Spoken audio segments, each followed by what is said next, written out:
People, deluded, I'm back again. Now, Saturday, Premier League action returns. It's Arsenal versus West Ham.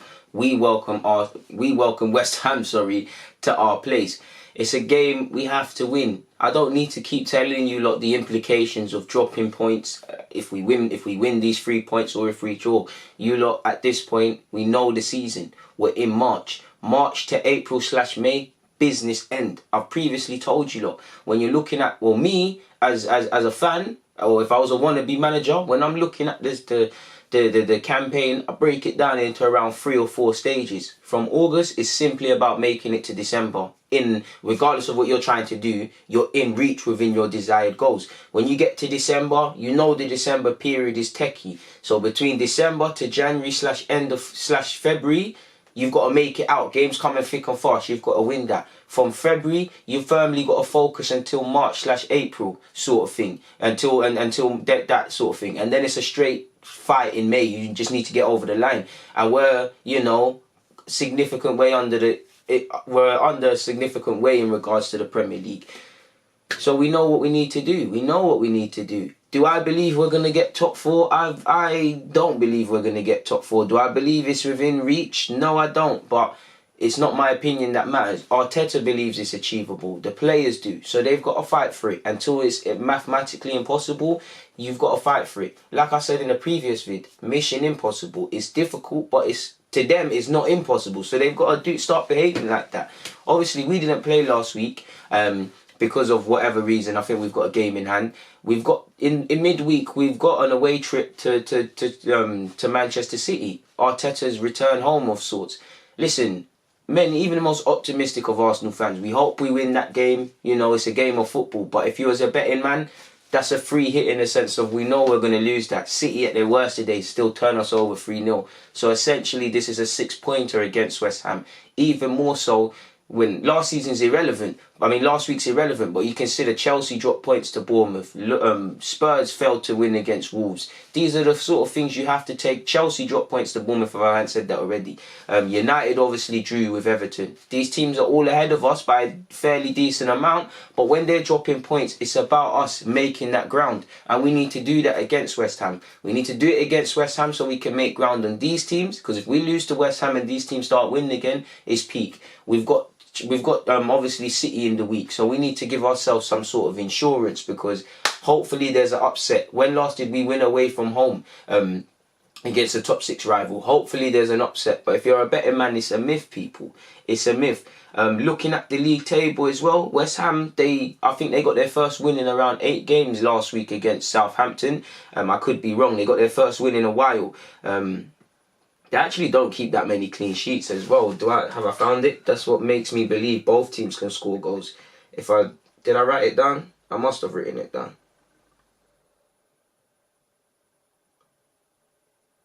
Yeah, they've conceded. Oh, sorry, it was their first win in 9 against Southampton.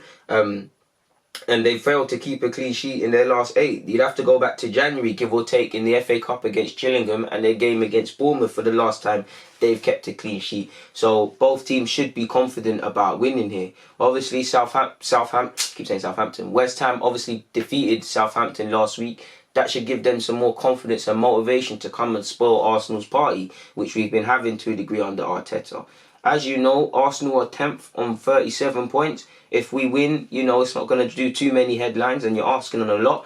But we could, in the best case scenario, draw level with Spurs and be 2 behind Wolves and Manchester United. Again, this is all assuming the league table was to stay like that. But you get the point. West Ham are 16th. They sit a place above the relegation zone. Below them is Watford, Bournemouth and Villa. So they're firmly in a relegation fight. At this time of the season, you need to be careful of playing teams like this, because this is what you see what they're made of.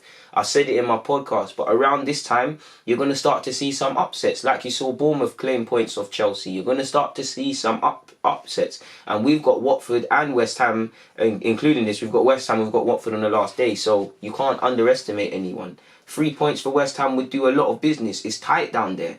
Villa are on 25 points, excluding goal difference. Villa on 25. Bournemouth on 27. In fact, West Ham, Watford and Bournemouth are on 27. Above them in 15th, you've got Brighton, who are on 28. So it's tough. So 3 points could do a lot for them. Do you get what I'm saying? And also, if you're West Ham, the game of interest for me was their 3-2 defeat against Liverpool, where I felt they let themselves down. But if you can put in that performance against Liverpool, where guys like Felipe Anderson wasn't exactly fully fit, you must believe you have half a chance to spoil Arsenal's party, because us and Liverpool are incomparable.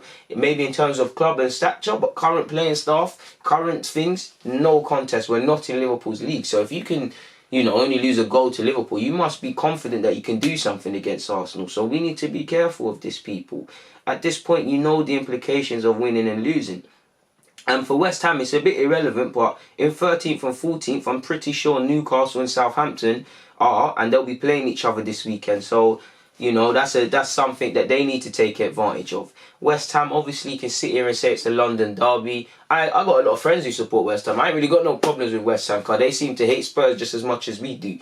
But it's a London derby. They're gonna be up for it, people. They've got a lot of options, man. Mikel Antonio, he's a road runner. He'll chase lost causes and work the channels and make powerful runs. You've got Felipe Anderson, Fornals, players that have good technical ability. Haller, in a sense of being just an aerial presence. He scored a Wambuki goal against Southampton, but we have a problem. We have improved with set pieces, but we also have a problem with them.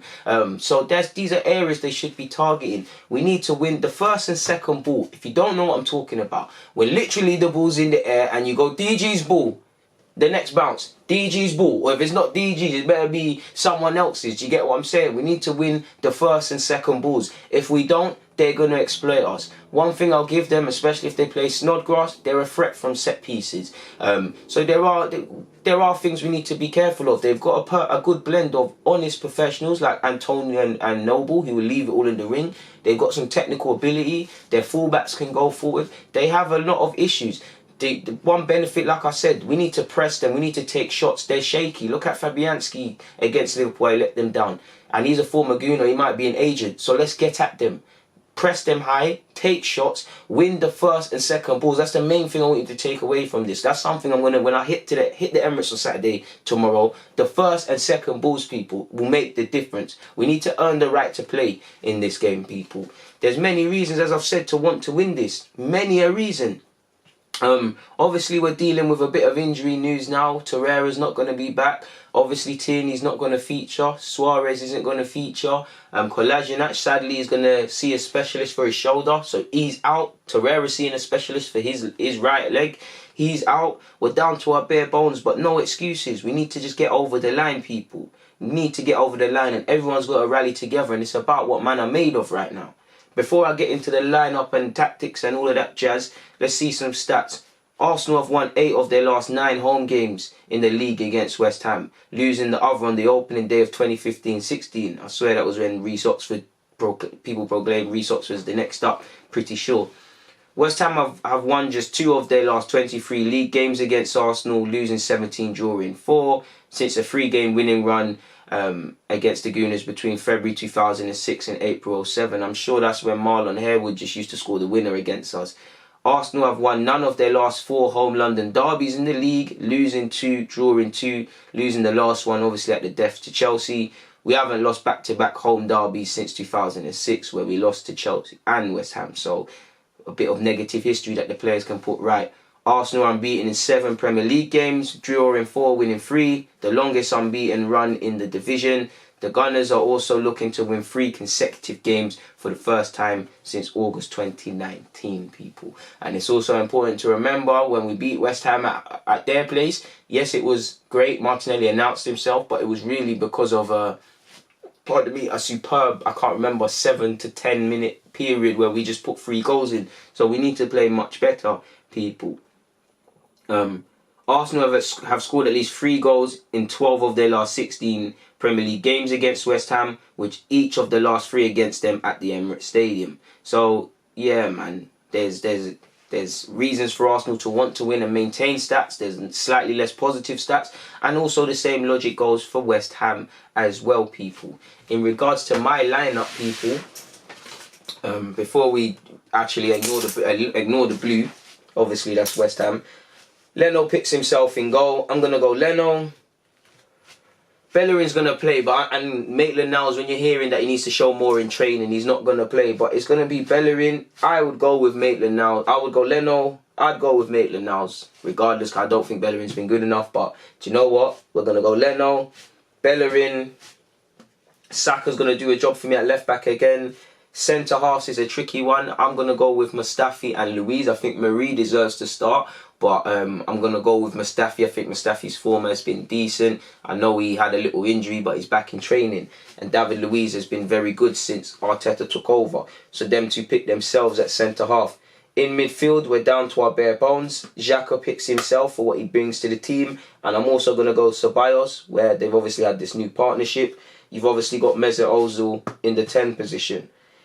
This is where it gets debatable, people, because I think Martinelli's had a bit of a quiet period, but I'm still going to go Martinelli on the left, probably be Aubameyang, but I'm going Martinelli, I'm going Aubameyang, and I'm going Pepe. I wouldn't mind Eddie and Nketiah starting and Aubameyang moving to the left, really, if that's the case. I think Eddie actually deserves to start, really, but they would be my options. Who I would go with. And like I said, first and second balls, press these lot high, get the ball forward. Fullbacks join in the attackers, especially Bellerin. I'm looking at you because the left-hand side with Saka, Martinelli, Aubameyang, whatever combination is out there does its thing. It's the right-hand side that's a bit stagnant, man, because Bellerin's not offering enough. Do you know what I hate when I see Pepe go inside, Bellerin make this overlap, and then the ball goes to Bellerin because I know he's going to hit this man or he's not going to do anything. Not to scapegoat Bellerin, but I really want to see a performance from Bellerin.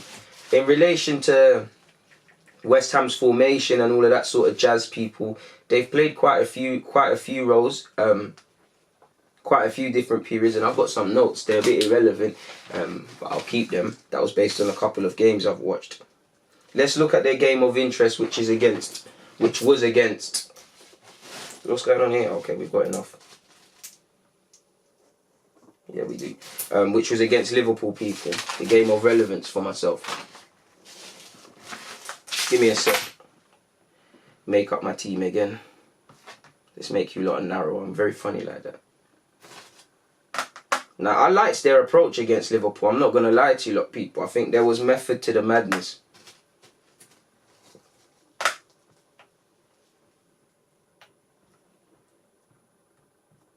You're going to go there. Now, you saw a 4-2.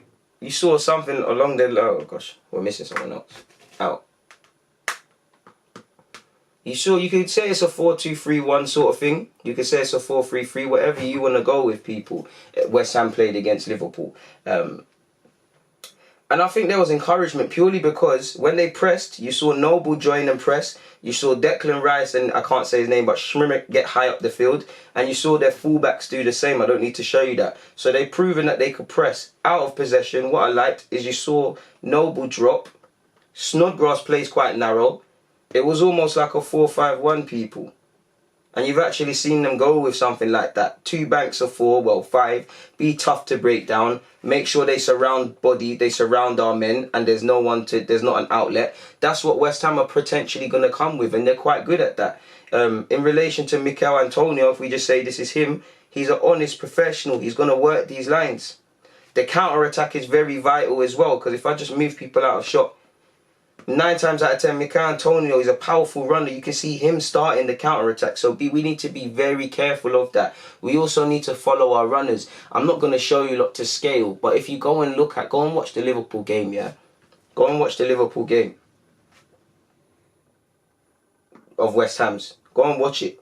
I can't remember exactly what happens, but long story short, Fornals is not picked up by Gomez or Van Dijk until he gets here and gets the shot off. So follow runners, look around your shoulders. If the best centre-half in the Premier League fell victim to that, we need to make sure we don't disrespect this opportunity we have, and we don't disrespect the opposition.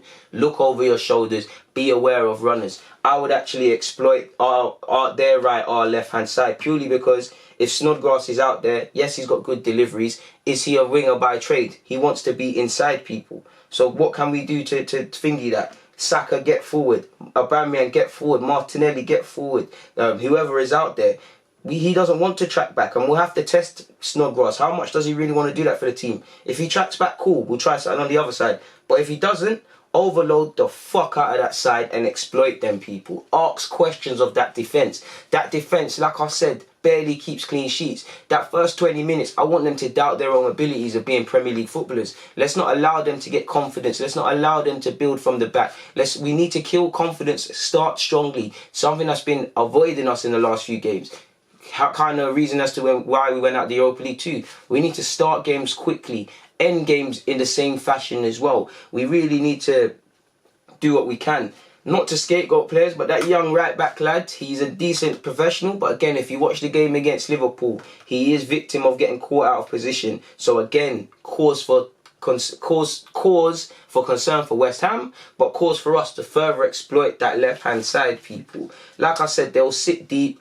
Antonio will work the channels and chase lost causes. These are things we need to be aware of. Set pieces, they've got good deliverers in Snodgrass and Felipe Anderson. Felipe Anderson's had some injuries to get over, but he's still a very decent player. Fornals is decent. Like I said, when they had Rice, Declan Rice and Noble in midfield with that, is it Schmick? I can't say his name. Very aggressive, very tenacious in a tackle. They're going to work very hard. So if you're not prepared to work, to put a foot in, to be brave in all aspects Saturday, then it's best any Arsenal player who feels like that stays at home. From an Arsenal perspective, points to consider, they're unable to follow their men. Their standards dropped when they conceded when Mane scored. I think it technically got ruled out for offside.